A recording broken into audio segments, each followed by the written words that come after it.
খুব সুন্দর দর্শন আমরা করছি। নিত্যানন্দের বংশ অবতাংশ, নিত্যানন্দ প্রভুর বংশ অবতাংশ, খুব সুন্দর দুর্লভ দর্শন। জয় নিতাই জয় গো।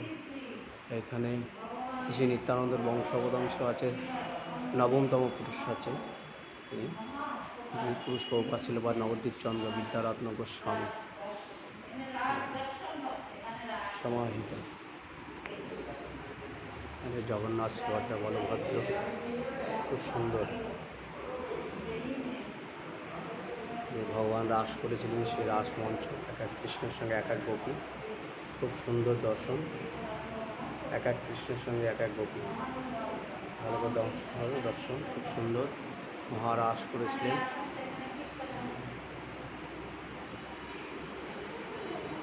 মহাপ্রভুর চরণ চিহ্ন রয়েছে এখানে, আর নিতাই চাঁদ আর জাহ্নবী মা বসুধমা,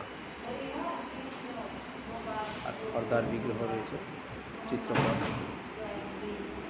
জয় নিতাই জয় গো। হচ্ছে মহানব সংকীর্তন, এই সবার সঙ্গে মহাপ্রভু সংকীর্তন করেছেন, এই সেই সংকীর্তনের সভা।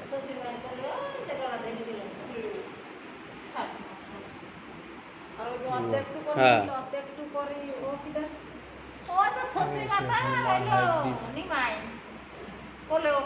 আর এখানে শিবাসন যে মৃতপুত্রকে মহাপ্রভু কৃপা করেছেন, সেই চিত্রপট। খুব সুন্দর এই শিবাসঙ্গনের দর্শন আমরা সবাই মিলে দর্শন করলাম। জয় নিতাই জয় গো।